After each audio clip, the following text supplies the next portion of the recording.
It's not every day that a ribbon-cutting ceremony in the Democratic Republic of Congo attracts international media attention. Normally, Congo flies under the radar, we might say, even though it's actually one of the biggest countries in the world. It's bigger than Mexico, believe it or not. But a couple of years ago, this incredible footage from the capital of Congo was picked up by Western media. It's from the grand opening of a footbridge that was apparently a big deal for the locals. And here's how it worked out.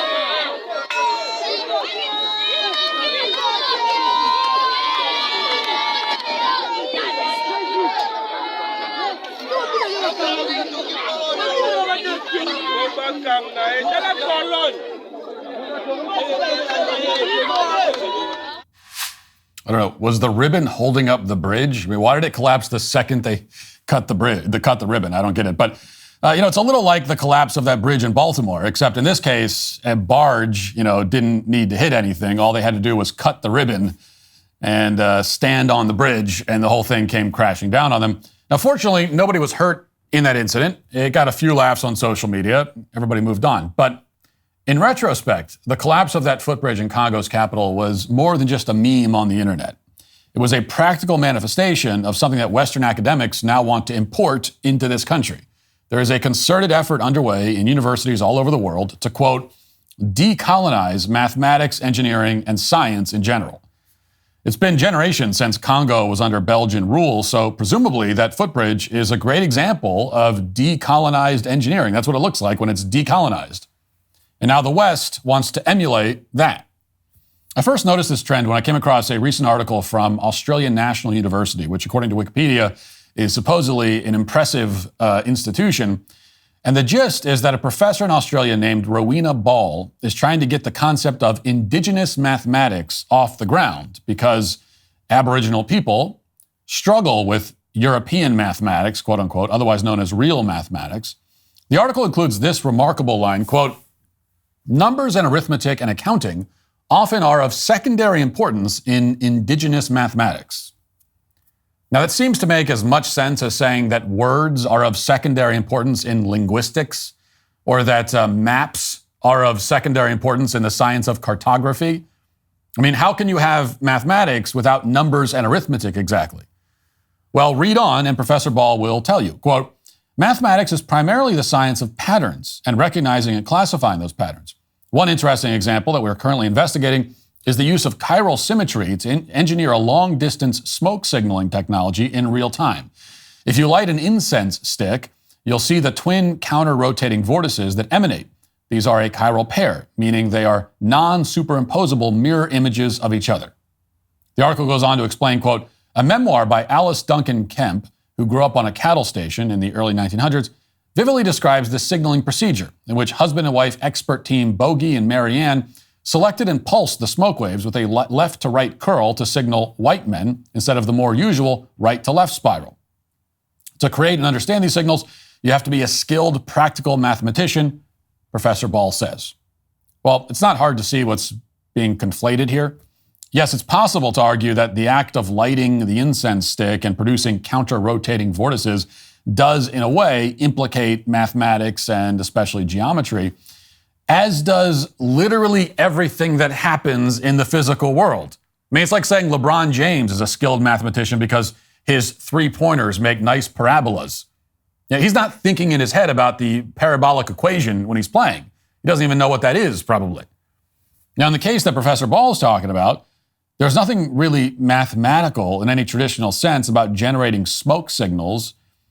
And frankly, depending on the size of the vocabulary of the signaling system, it's probably something you could train apes to do, even though they have no understanding of language, much less math. I mean, it's like saying that a child successfully flying a kite is doing math. I mean, it's nonsense. You might as well say that by walking across the room, you are engaged in mathematics. Now, these are very simple sort of actions and phenomena we're talking about. Throwing a basketball, lighting an incense stick. It's not rocket science. Your brain is doing complex equations when you shoot a basketball, sure, or even when you walk across the room. And because our mathematics is so sophisticated and precise, we can describe the physical phenomenon to a great degree of sophistication and precision, but that's only because our mathematics can penetrate reality to that degree. You don't have to wonder how precise African folk math or whatever can get in describing that stuff. To say nothing of the math and mathematical physics required to build stuff like nuclear reactors and rocket engines and computers and all that. That stuff absolutely requires not just numbers, but advanced and highly abstract theories that the people that are doing this are consciously engaged in. But highly abstract theories are out of style now, and not just in Australia. Brain-dead oversimplification is the name of the game. So here, for example, is a recent TEDx talk delivered by a woman who teaches mathematics in Canada. She's also a vice principal in the Ottawa School District. Listen to her communicate her understanding of what mathematics is all about. Before I begin, I am hoping you will do a little bit of math with me. If you are willing, raise your hand if you have ever said or heard someone say one of these things. I am not a math person. I can't do math, or even I hate math.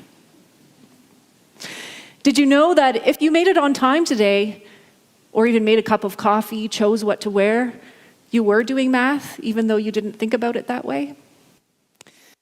My talk today is about how mathematics has become, for me, an enriching opportunity to connect with others and the world in ways my high school calculus class never really afforded.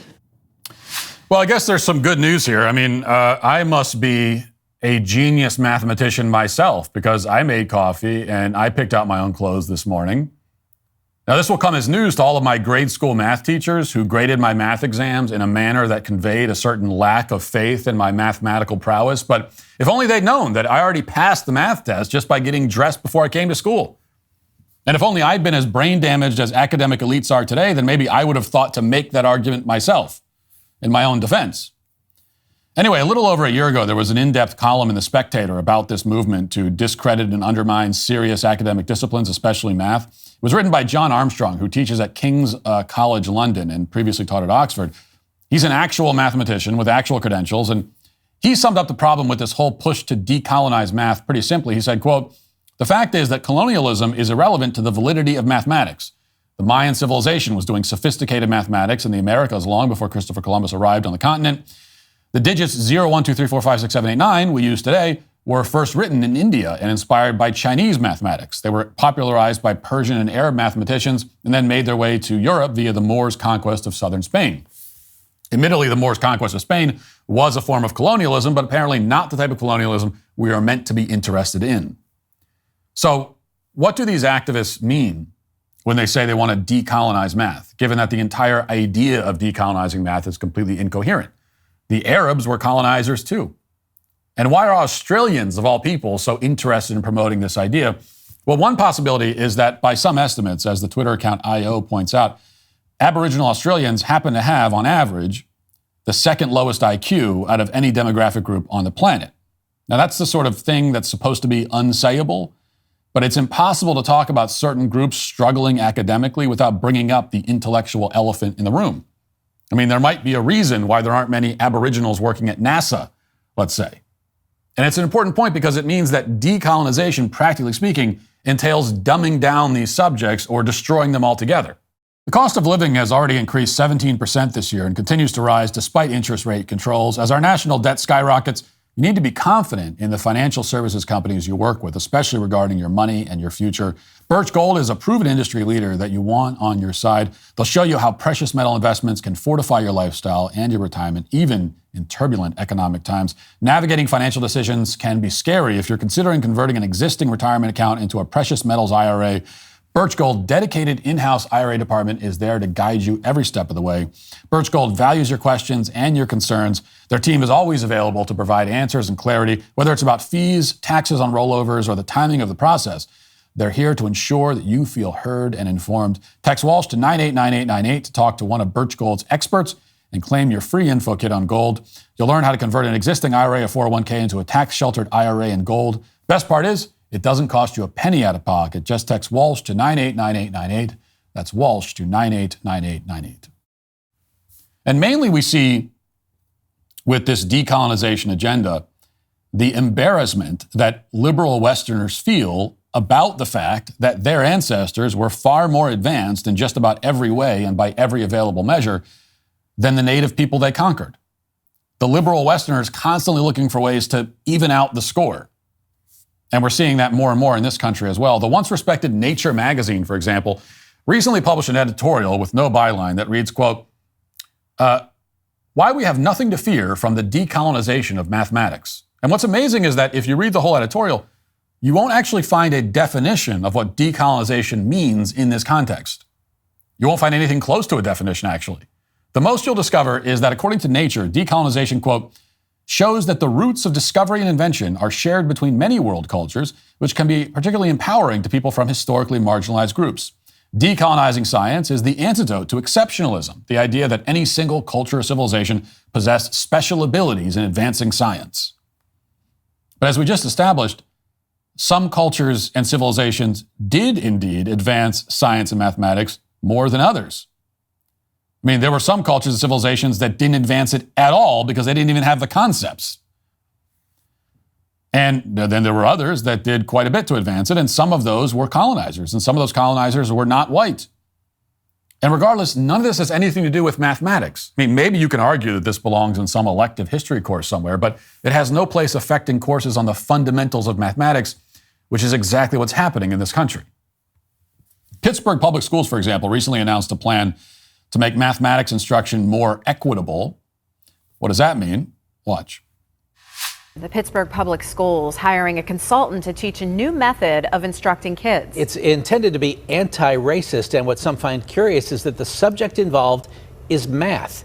KDK lead investigator Andy Sheehan talked with the district leader who recommended it. According to Assistant Superintendent Dr. Sean McNeil, this means addressing historic inequities in educating students by exposing them to black professionals in STEM fields to tell students of the African American legacy in mathematics, emphasizing its practical applications in a hands-on, welcoming way. And McNeil says the emphasis is on concepts and reasoning rather than putting importance on getting the answer right. Is this not sort of dumbing down the the math curriculum to say, hey, you didn't get the right answer, but, close enough? At times, there is a right or wrong answer, but we don't just emphasize the right or wrong answer, we emphasize the journey. At times, at least he was willing to concede, at times in mathematics, at times there's a right or wrong answer. No, every time in mathematics, every single time there's a right or wrong answer. But, he says it's not about getting the right answer anymore in Pittsburgh's math classes. It's about the journey. And the next time your bridge collapses, remember that. Your death is not what's important. What matters is that the incompetent engineer who built the bridge had high self-esteem. So yes, you might be lying on the ground, mangled and dying with a giant metal beam spearing you through the stomach. But as you lay there expiring, just think about the journey that those bridge engineers were on. And that should give you comfort. It's the same thing that the Canadian teacher said in her TEDx talk. The goal is for everyone to feel like a mathematician, regardless of ability. None of this has anything to do with actually teaching math, of course, which is the point. Students can fail math courses, and they've been doing a lot of that in Pittsburgh, but it's harder to fail a course that begins with the assumption that every student is gifted in mathematics, no matter what their test scores or actual mathematical aptitude might say about it. The other underlying factor that drives all this superficial decolonization rhetoric and activism is a deep insecurity about actual knowledge on the part of those circulating this garbage. And it's a very well-founded insecurity for them, actually, especially when it comes to ignorance regarding history. Everything is a cartoon with these people. Cartoon history, cartoon philosophy. It's barely high school debate talking point stuff. It's more elementary school level thinking, which does make it easier to incorporate into lower education, incidentally. But to be clear, this isn't just happening in Pittsburgh. It's easy to pick on Pittsburgh for a lot of reasons. As I said before, the city is falling apart. But this effort to decolonize math has serious financial backers. And schools everywhere are adopting similar approaches. In 2018, Bill Gates' foundation created something called the Pathway to Equitable Math Instruction, intended for use in grades 6 through 8. And the pathway trains teachers that, quote, in order to embody anti-racist math education, teachers must engage in critical proxies that interrogate the ways in which they perpetuate white supremacy culture in their own classrooms. and develop a plan towards anti-racist math education to address issues of equity for Black, Latinx, and multilingual students. Now, why would Bill Gates want to promote nonsense like that? It's hard to say. No one appears to have asked him. But we do know that in the years since 2018, math literacy in this country has plummeted. In 2018, something called the Program for International Student Assessment measured the average 15-year-old's math aptitude in this country at a score of 478. By 2022, that score had already dropped to 465, still trending in the wrong direction. Meanwhile, data from the National Center for Education Statistics shows that U.S. math and reading scores are at their lowest level in decades right now. Now, you can blame that on COVID and lockdowns and wonky gain-of-function research if you want, which Bill Gates also funded through WHO, by the way. But there's not a serious person alive who thinks that any of this decolonization propaganda is actually helping these scores move in the right direction. It's doing the opposite by design. And this is every bit as serious an attack on this country as the airport and bridge raids that I covered yesterday, because this is an attack on our ability to build airports and bridges in the first place. And unless we want our bridges to function like Congos in the near future, it needs to end. Thanks for checking out this video. If you'd like to listen to my full podcast on the go, you can check out The Matt Walsh Show on Apple Podcasts, Spotify, or wherever you get your podcasts.